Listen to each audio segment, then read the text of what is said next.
And with that, I would like to welcome John Frohnmayer. All right.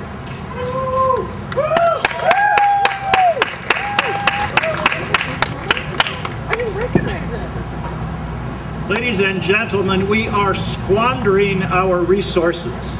We are squandering our precious lives, already almost 4,000 killed in this war. Am I not on? Yes. Almost 4,000 killed in this war. And the more tragic part of that, or at least as tragic, is the some 28,000 who are permanently maimed with either loss of limbs or, even more devastatingly, head injuries from the IEDs that are so much of the cause of mayhem over there. I served in Vietnam. I fought there. I hated the war. And since that time, I have represented numerous Vietnam veterans with post-traumatic stress disorder. And they came to me as a lawyer because their government had abandoned them.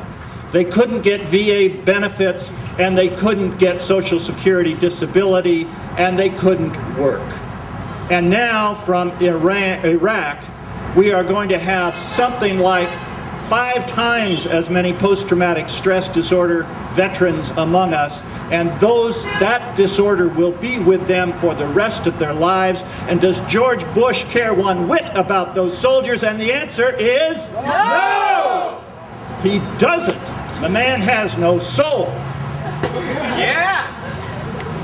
We must start the withdrawal from Iraq now. If we do not start now, we will be having this same discussion 6 years, 10 years, 20 years from now. We have winged it in every sense of the word in that war, and we can wing it on the way out just as well.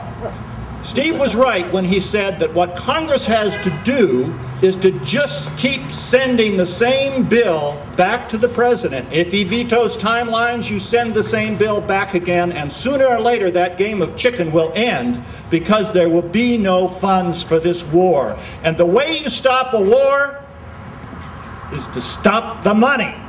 Do you hear me? Yeah. All right, now let's talk about the war on terror. What war? There is no such thing as a war on terror any more than World War II was a war on blitzkrieg. The war on terror is actually the struggle that we are doing worldwide to decide whether or not radical Islam or enlightened democracy is the voice of the future. And that is a war that we win not with bombs and bullets entirely.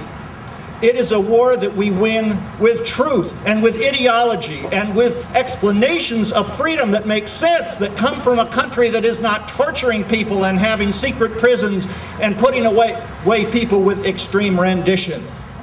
We should be ashamed, given our heritage of freedom, that we're even having a discussion about whether or not waterboarding is torture.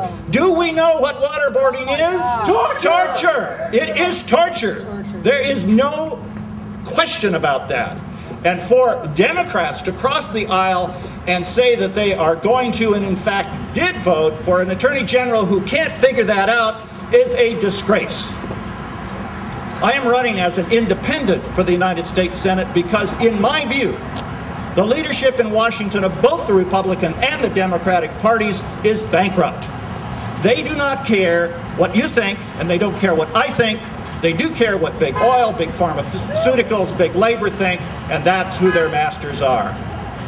We will win the war on terror when we are internally strong, when we're doing what we're doing right now, which is to say we are exercising the precious rights of free speech that our fathers and the fathers before them and the mothers before them fought and died for. That's what America is about. It's about speech, it's about guts, it's about knowledge, and it's about courage. Let them hear our outrage. Say it with me. Hear our outrage. One more time. Hear our outrage. Hear our outrage. Yes. All right.